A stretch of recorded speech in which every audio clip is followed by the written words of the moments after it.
Hello dear student, this is Shobhit और आज का वीडियो बहुत इंपॉर्टेंट है। अगेन एक Q&A सेशन है जिसमें आपके काफ़ी सारे पुराने क्वेश्चंस जो आपने यूट्यूब पे पूछे थे उन सभी को मैं आंसर करने वाला हूँ। बहुत ही इंपॉर्टेंट है, बहुत ध्यान से देखना। सबसे पहला क्वेश्चन है, NIUS can take admission in IMU campuses question mark. मतलब क्या NIUS वाला स्टूडेंट IMU कैंपस में एडमिशन ले सकता है? मैं यही मान के चल रहा हूँ, इसका मतलब यही है। And is sponsorship required to take admission in DNS in IMU campus? Actually दो क्वेश्चन पूछे गए हैं। तो देखो भाई, NIUS वाला बच्चा जो है वो IMU कैंपस में एडमिशन ले सकता है, ये बिल्कुल सही बात है, क्योंकि IMU ने NIUS को अलाउ किया है, उन्होंने मेल भी किया है। ये सारी चीज़ें मैं पहले ही बना चुका हूँ, ठीक है। आप पुराने वीडियोस भी जाकर के देख सकते हो, मैं आई बटन में भी डाल दूंगा। दूसरी बात कि क्या बिना स्पॉन्सरशिप के IMU कैंपस में एडमिशन लिया जा सकता है? ये भी बिल्कुल सही बात है, बिल्कुल लिया जा सकता है। लेकिन आप बिना स्पॉन्सरशिप के IMU में क्यों लेना चाहते हो, मुझे ये नहीं समझ में आ रहा है। तुम पैसे भी दोगे 2-3 लाख रुपए, जॉब भी तुम्हारे पास नहीं होगी, और वहां पे 100% प्लेसमेंट नहीं है। कोई कॉलेज अपनी गारंटी नहीं ले रहा है कि 100% की हमारे पास गारंटी आकर के ले लो। DNS में अगर आप स्पॉन्सरशिप के बिना जा रहे हो तो अपने पैर पे कुल्हाड़ी मारने जैसी चीज है। तो यहाँ पे मैं आपको बिल्कुल भी सलाह नहीं दूंगा कि बिना स्पॉन्सरशिप के किसी भी कॉलेज में जाओ, ठीक है। इतना क्यों पता नहीं तुम लोग उतावले हो रखे हो मर्चेंट नेवी के लिए, मुझे ये बात नहीं समझ में आ रही है। भाई अगर आपके पास फ्यूचर बन रहा है, पैसा लगाने के बाद कुछ रिटर्न में आ रहा है, कुछ फ्यूचर बनता हुआ दिखाई पड़ रहा है, तब तो मर्चेंट नेवी में जाओ। अगर नहीं दिखाई पड़ रहा है, पैसे की और समय की बर्बादी दिखाई पड़ रही है, तो आप क्यों आगे जाना चाहते हो? तो मैं इस जगह पर बिल्कुल सजेस्ट नहीं करूंगा, ठीक है। देन नेक्स्ट क्वेश्चन पे चलते हैं यार। नेक्स्ट क्वेश्चन क्या है? तो नेक्स्ट क्वेश्चन देखो, 61% को कौन सी कंपनी मिलती है? ये कोई विकास करके है, ये पूछ रहे हैं कि 61% वाले को कौन सी कंपनी मिलती है। देखो, अगर आपका PCM में 61% है ना, तो आपके पास कंपनी की चॉइसेस तो कम है। पहली बात, आपको मिल सकती है ग्रेट ईस्टर्न, दूसरा आपको मिल सकती है शिपिंग कॉर्पोरेशन ऑफ इंडिया। ये दो कंपनीज तो आपको मिल ही सकती है। वैसे PCM 60% सिनर्जी भी लेता था, लेकिन इस बार से शायद वो 65% करने वाला है। और दूसरी बात, अगर वो PCM 60% लेता भी है तो भी वो ये बोलता है कि फिजिक्स, केमिस्ट्री और मैथ्स तीनों में 60 के ऊपर होना चाहिए। अगर किसी एक में भी 60 से नीचे हुआ तो हम नहीं लेंगे। तो आपके पास चॉइसेस कम है, लेकिन आप मेहनत करने के बाद आप जा सकते हो। मस्क ने भी लिया था पिछली बार, तो मेहनत करोगे तो जा सकते हो। अपने पास भी पिछली बार 61% वाले बच्चे थे, लास्ट ईयर उन्होंने कई जगह पर एडमिशन लिया है। एंड सर प्लीज इंटरव्यू का एक ऐसा वीडियो डालिए जो उस स्टूडेंट का फाइनल वीडियो हो, आई मीन मॉक इंटरव्यू में फाइनल।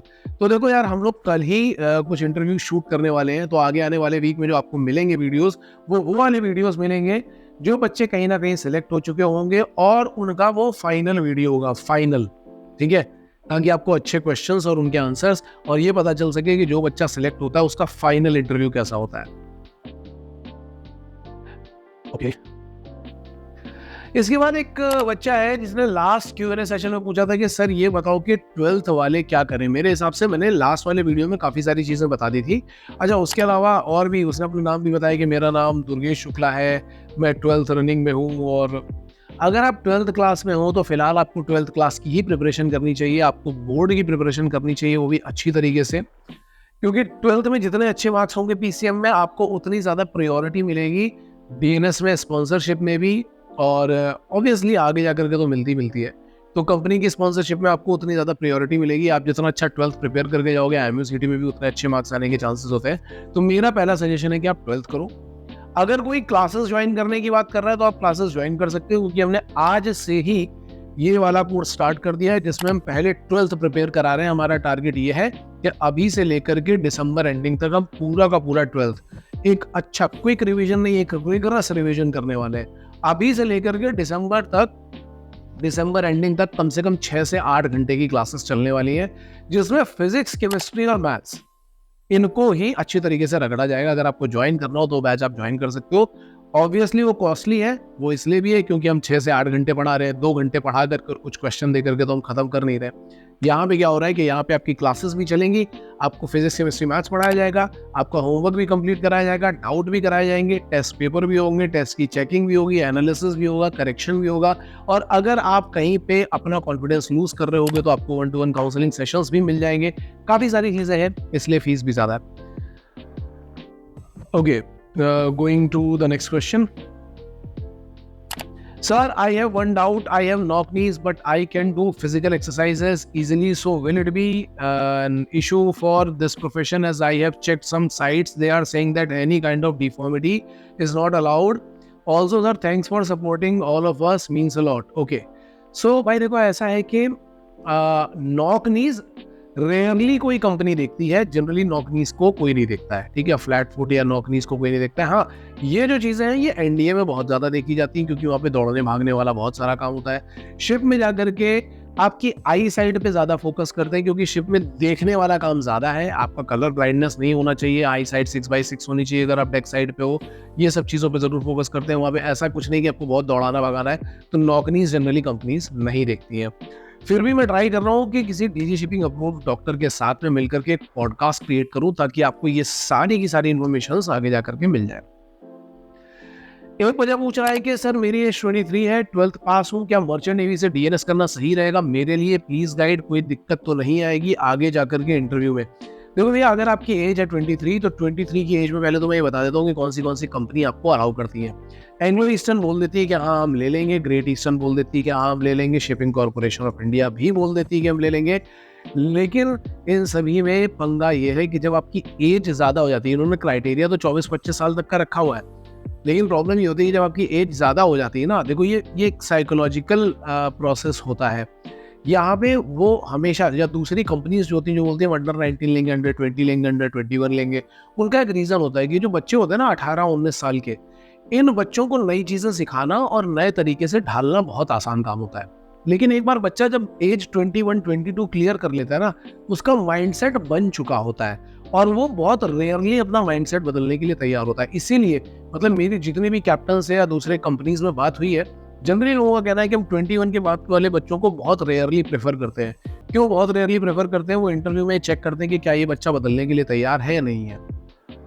इवन हमारे यहाँ पे भी कुछ बच्चे ऐसे थे जो एज 24 के थे, जिन्होंने एडमिशन लिया है ग्रेट ईस्टर्न में या वहाँ पे एससीआई में। लेकिन जो भी बच्चे वहाँ पे जाते हैं, उनके साथ में ये प्रॉब्लम बहुत आती है, उनको बहुत ज़्यादा रेजिस्टेंस आता है, क्योंकि वो दूसरों की, उनको एक तो ये दिखाई पड़ रहा होता है कि बाकी सब बच्चे तो हमसे छोटे हैं, तो मैं इनसे बड़ा हूँ, एक ये फीलिंग होती है, थोड़ा बहुत ईगो तो रहता ही रहता है। दूसरी बात, उनको टीचर को समझाने की आदत होती है, वो टीचर को सुनने के बजाय टीचर को समझाने की कोशिश करते हैं कि आप जो बोल रहे हो वो ये है, लेकिन नो, जो मैं बोल रहा हूँ वो ये है। और मर्चेंट नेवी में जब आप इस तरीके का एटीट्यूड शो करते हो, तो लोग आपको लेने के लिए रेडी नहीं होते हैं। इसलिए जनरली कंपनीज 21 के अंदर का ही रखती है क्राइटेरिया। 23 के अगर आप ऊपर हो तो you have to be very very flexible. आपके इंटरव्यू में वो फ्लेक्सिबिलिटी दिखाई पड़नी चाहिए, आपका इंटरव्यू बहुत स्ट्रांग होना चाहिए, पीसीएम काफी अच्छा होना चाहिए, तो ये आपको ले सकते हैं। ओके, सो फिलहाल ये थे सारे के सारे क्वेश्चंस जो मुझे ठीक लगे। हालांकि कई लोगों ने काफ़ी सारी चीज़ें पूछी हैं, कमेंट सेक्शन में कई सारी बकवास भी करी है। कुछ लोग अभी भी आकर के लोगों का मजाक उड़ाते रहते हैं। जैसे मैंने किसी को देखा कि मंजीत के उसमें नीचे लिख रहा है कि इसको एनीमे पसंद है। भाई एनीमे पसंद हो सकता है यार, अलग अलग लोगों की अलग अलग पसंद हो सकती है। एनीमे देखना, मुझे आज तक टॉम एंड जेरी देखना अच्छा लगता है कि अगर टॉम एंड जेरी दिखाई पड़ रहा है तो मैं देखूंगा। तो ये हो सकता है। आप अपने अंदर के बच्चे को मारने की कोशिश मत करो, क्योंकि एज चाहे कितनी भी बड़ी हो जाए, आप सीखोगे तभी जब आपके अंदर का बच्चा जिंदा होगा। अगर वो मार दोगे तो कभी सीख नहीं पाओगे जीवन में। और दूसरी बात ये कि थोड़ा सा एम्पैथेटिक होने की कोशिश करो। आज के टाइम पे जो सो कॉल्ड एडुकेशन के इमोशन बनकर के लोग घूम रहे हैं, जिनकी क्लासेस में चप्पल चल रही है, वहां से हुआ क्या है कि लोग दूसरे की बुराई करने में अपने आप को ज्यादा अच्छा समझते हैं कि हम इस इंस्टीट्यूट के तो दूसरे की बुराई कर लें, इसकी है तो दूसरे की बुराई कर लें। ये करने में उनको बड़ी खुशी मिलती है। और उससे क्या हुआ कि जब आप स्टैंड अप कॉमेडी देख रहे हो, उसमें भी ये हो रहा है कि किसी का मजाक उड़ाओ तो लोग हंसेंगे। तो ये करते करते हमारी वो आदत पड़ चुकी है। बिग बॉस देख लो, कपिल शर्मा देख लो, सब जगह यही काम हो रहा है। मेरा सजेशन ये है कि जिस फील्ड में आप जाने वाले हो ना, अगर आप इसमें ये जाकर के शिप पे आपने हरकतें करी, दूसरे को चिढ़ाया, तो लोग आपको साइड लाइन कर देंगे, ठीक है। या हो सकता है कि आपके कंडक्ट पे लिख दिया जाए कि भैया इसका कंडक्ट ही खराब है। तो इस तरीके से किसी की चीज़ों का मजाक उड़ाने के बजाय वहाँ से सीखने की कोशिश करो। एक तो ये बहुत इंपॉर्टेंट बात है। और दूसरी बात ये है कि काफ़ी सारे लोग यार अभी भी बकवास करते रहते हैं, बहुत उल्टी सीधी, मतलब गालियाँ वालियाँ लिखते रहते हैं। तो उनको बिल्कुल इग्नोर करो। आप अपने टाइम के ऊपर फोकस करो कि आपका टाइम कितना इंपॉर्टेंट है, और दूसरा आपका पैसा कितना इंपॉर्टेंट है।